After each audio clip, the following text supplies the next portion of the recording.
Hey race fan, Brian Davis races, and you can too. Today we are at day one, at least for me, of Tour of America's Dairyland, racing the 40 plus series, Tuesday, Wednesday, Thursday, Friday, Saturday, Sunday. And I am just starting today, and our first race here is in Cedarburg. So let's go see what's cracking in. Sorry, it's not Cedarburg. Yeah, it is Cedarburg. Oh, I'm already lost. Day one, already lost. All right, let's go see what's happening in Cedarburg.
All right, race fam, let's get going here on Tour of America's Dairyland 2024. This is my first race of the week. Everybody else started last Thursday. Today is Tuesday, the 18th, and this is my first race. And, I'm going to start already with the excuses. We had some company in town the week prior, and it just definitely messed up my riding schedule. Totally worth it. Some of the best people in our lives, but didn't get 4 days of riding done leading up to Toad. Not that they were hard, but it turns out the openers are maybe a little bit more important than I anticipated them being. So did not get my openers done, did not get some Zone 2 stuff done prior to that. No big deal. I thought, well, maybe it was a little bit of a deal. So right from the jump, man, I was not ready for this explosion of speed. I was already in the hurt locker. So here we are heading into turn 2, and this is where it's already going to get pretty interesting. There's a crash coming up here on turn 2, so keep an eye on the rear camera. I'll slow it down for you so you can see it as well, but it's an unfortunate way to start the series for a couple of guys, I think. Here, crash. Okay, let's take a closer look. The rider in the orange helmet, or orange sleeves there, comes inside and just does not quite hold that line. I don't know if he hit a curb or what happened to him. I probably caught that seam in the pavement there and came out wide. Knocked over to the other guy knocked over to the other guy, and off you go. So you can see his left hand gets kind of squashed off his bar, so that's how he loses control. And I can't tell if the green helmet guy, green helmet guy, I can't tell if he actually saved it because he bumps into this fella. And it looks like, did he save it, the green? I can't tell. But anyway, impressive piece of riding, and maybe not. Maybe impressive piece of writing is not the right description. So very not impressive piece of writing by the person who caused the crash, and whatever. That's going to happen. So I will say this: that turn that was significantly sharper on the first go around through there than I expected it to be. So I know I did not have a clean line through there. So excuse me. Apparently I was not the only one. So in this course, we have a 40 plus group and a 50 plus group all racing as one group, and that's fine, no problem. I think there were 60 of us in the race, which was like 40 plus guys and 20-ish 50 plus guys. So good group, a lot of familiar faces, a lot of the same friends that I've seen over the years, so super fun to get everybody together over summer. I am staying in a friend's house here in Milwaukee, which is super, super helpful, and I just showed up a little while ago, and it's a gorgeous house. I'm so excited, and they were out of town the same days that I'm in town, so I guess it's a little bit of house sitting, but excellent for me, for sure. Excellent for me. So very excited about this place. All right, so back to the racing. Cedarburg is a cool little town. It is really, really neat. I'm super pumped about Cedarburg. So what the family and I have been doing is my wife's a teacher and she's off school. The kids are off school. I don't really do anything all day. So we just did our first adventure. So my wife's plan is that somebody picks a place to go every other week, and we do a quick day trip within an hour and a half of where we live to go to a town.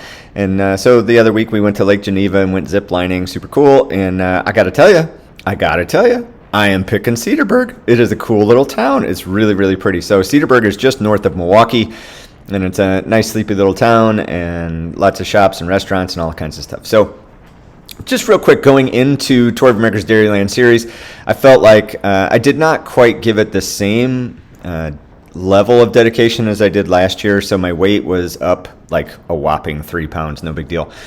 I hit all my numbers in training. I put in the hours, like all those things are working well. I just think this course, nothing wrong with the course. The course was great and should have suited me quite well, actually. But I just think I did not get a chance to do my openers and did not get a chance to do those Zone 2 rides prior, and that really cost me just being ready to go when the whistle blows. I was not ready to go when the whistle blew. My heart felt like it was exploding out of my chest. Not beating hard. I'm using those words very specifically. It felt like it was exploding out of my chest. Like as I'm racing, I can feel how hard my body is working to keep up. Now, it was Wisconsin hot out there, so it was like 87 degrees, super humid. I warmed up on the trainer under the truck with a fan going and the whole 9 yards, and I didn't feel too bad in the warm-up. I kept it real light in the warm-up. I only did one sort of half-assed hard effort, and again, maybe that warm-up was a bit of a mistake. I got a good half hour in, so I don't think that's too terrible, but whatever. Anyway, so this course is pretty straightforward. There's that little chicane in the back. Otherwise, it's basically 4 corners, and they're all pretty good size. You can see those riders coming back in the rear camera from the crash. And then we're going to have a little bit of drama here in the race. So apparently they must have rolled the ambulance.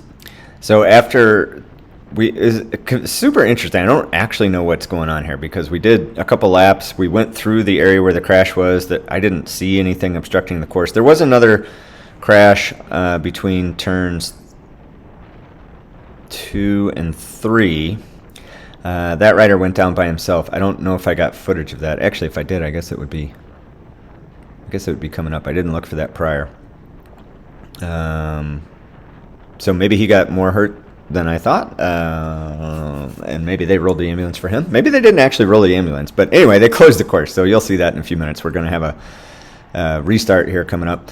So the race was off to a pretty blistering start, and then it settled down for a minute, and I felt like, okay, I can get my act together. And maybe it was the restart that really just threw me over the edge, but I was a hurting unit after this restart. Here's the crash on the right. So solo rider, not sure, probably just caught his front wheel, and down he went. That's going to happen, and here we go. Okay. In 6 minutes, I think we get our restart here at 8 minutes. So I bet it was that rider that got a little more banged up than you might think. But it's hard to imagine medical was over there that quick. Anyway. Woo-wee! Okay, let's see. What's going on? Okay, I'm trying to move up. Oh, there's a big split here. I thought this was curtains for the race. It's a huge split. There's like maybe 8 or 10 riders up the road. I'm like, oh God, I don't feel like doing this. And I give it a go, trying to close the gap, or actually hoping somebody else would. And then as soon as we turn this corner, we're gonna get neutralized. And there we are, neutralized. Okay. All right, now I'm gonna skip the part where we sit around for 15 minutes. It wasn't that long. To their credit, they got so we ended up stopping here at turn 1, and then the decision, instead of rolling us around neutral for a lap to get us back to start finish, they just had us turn around and go backwards on the course for a minute, get back to start finish, roll the motorcycle through, roll the car around, do whatever they got to do. I didn't hear anything about the rider one way or the other, so I can only assume that that person is okay. Speaking of people that are okay, as my friend John got in a crash the other day at Tour of America's Dairyland and kind of messed some stuff up, so he had surgery today. Sounds like he's doing well after surgery, according to some friends that I talked to, but if you get a chance to think about my friend John, I'd appreciate it. He's an incredibly good human being. So I'm going to do a little fast forwarding here for the next few laps. This is after the restart. And you're going to see, like I was watching the power meter here, you're going to see the power meter is not doing anything too spectacular. So I'm not quite sure what caused my total and complete disintegration until I do have a few clues coming up here. So hang on real quick. We'll see if we can get to that. Pretty big group fanned out, no problem. And we're going to hit this turn again. Right? Yep, everybody makes it. Woo! Yay! No crashies. I don't think there were any more crashes the rest of the race. I don't think. Anyway. Right. And yeah. Man, I don't know. This is a tough one to talk about because like this course, I was excited about this course because it's flat. There's really nothing to it. There's one little lump between turn 1 and turn 2, but it's not much. And where you have so much speed hitting it that it really doesn't affect you. You don't have to come out of the saddle or anything else. But these turns, I could not dial these turns in too well. And I do think there's some stress. Like I did not race. The only race I've done this year is lacrosse, and that was a couple months ago. So I definitely don't have race legs. I don't have race confidence. I don't have the flow of racing. I don't have turning dialed in. I just have not been able to get to racing, which stinks because the more you race, the better you race. That's just how that works. All right, now we're going to slow things back down to normal speed shortly, and this is where tragedy ensues. So what's going to happen here is, these are some pretty big boy watts, right? But I'm getting a little nervous about being back here. I see the field's already turning. Like, I am way in the back, and like, oh gosh, why'd you even get out of bed if you're going to be back here? You got to do something, Brian. And then we're going to find gap, and other riders are going to start dropping. And maybe there's some psychology to that when you see other riders drop and you're like, oh, hey, this really is hard. But, these watts are like for real, 363 watts, 330 watts. Like that was a long stretch at that wattage. And I think what's happening on the front is Jaden Yeager, who eventually solos off the field. I think he's up here pushing the pace and everybody's trying to hang on for dear life on Jaden. So this is the result of Jaden wanting to do something is we are single file 40 riders deep. And I am 40 riders deep and putting out 330 watts on a hot day, and my body's just like, bro, what are you doing? This is not fun for us. And so, yeah, I think I get like one more lap, maybe 2. Maybe I get 2 more laps. I don't know. Yeah, see the split behind me, and I think I try to close up one more little split coming up. Maybe I don't even do that. Oh my gosh, what a bag of garbage I am today. Oh, jeez. All right. So, of course, after the race, was I upset? Yes. Was I frustrated with bike racing? A little bit. But who do I have to blame? Me. And that's just how bike racing works, right? Like, if you want to go fast and win races, then you got to put in the time to do it. Now, I did put in a lot of time this year. I did put in a lot of training hours. I have a coach. I watch what I eat. I don't completely eat garbage, although maybe I drink too much, but whatever. And but yeah, man, it was getting hard popping out of these corners. You see 452 watts coming out of those corners, 452 watts coming out of the corner, 452 watts coming out of the corner. I can only do that so many times before things go sideways here. So, and I was like kind of hoping there'd be a let up here, like maybe Jaden or 2 or 3 guys would get off the front and the rest of us would be like, well, forget them. Let's see who's going to win the field sprint. But that did not happen. My plan going down here today was just like, I'm not going to try anything. I have no illusions that I'm going to make a move or break or anything like that. Like, the best I can do is hope for a lull with 2 to go, move way up, and then be in a position to reasonably utilize the one thing I'm pretty decent at, which is a 10-15 second sprint. But it's hard to even get the 10 to 15 second sprint to work out very well when you're just getting smoked turn after turn after turn after turn, and you're hitting 350 watts for extended periods of time. Your sprint is not going to be there much, or even 400 watts. I cannot rebound that quickly. I benefit from a much slower race, right? Like everybody. So I don't know, man. I don't know. It's just tough. Bike racing's tough. They don't give them away, man. They don't give them away. It is hard to compete at this level. Masters 1, 2, 3, even old guy racing is not easy. It's impressive how difficult these races are, to be honest with you. So I guess I did get one more lap here. We're gonna.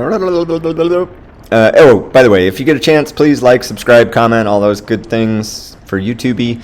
You might notice I don't do a whole lot more videos anymore, and that might change someday. But right now, I'm just life itself has become enough for me to focus on lately.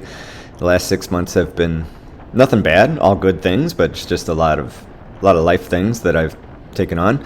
Mainly my Airbnbs have taken over quite a bit more time than I expected them to when I left that day job I had. So, oh well, more excuses. And everybody's got jobs, everybody's got kids, right? Like, that doesn't really cut it. So, it is, I don't know.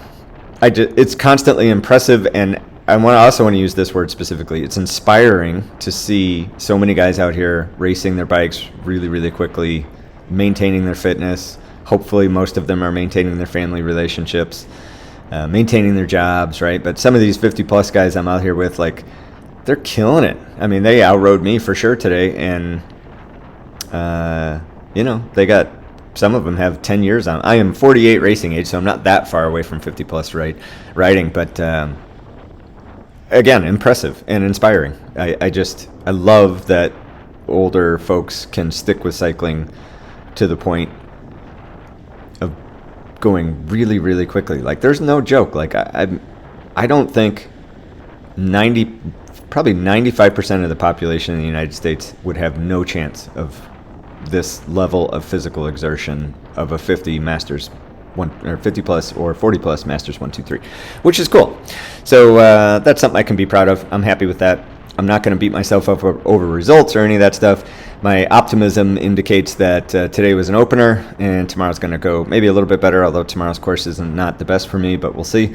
The bike needed a little bit of loving from neutral support, so hopefully we get that. I mean, I got that new spring from Shimano to keep the chain tight, but it still wasn't very good. And then neutral support, Paulie, he messed around with my front derailleur quite a bit, and it was way, way, way uniquely positioned, and I think he got me back to a good space. And I went for a test ride afterwards, and it felt much better. I do have a Dura Ace rear derailleur on order, so I'm just giving up on this Ultegra piece of garbage that's on the back of my bike right now. And then I did try to figure out a bottom bracket solution. That didn't work out either. So more to come on that stuff. Okay, that's it for today.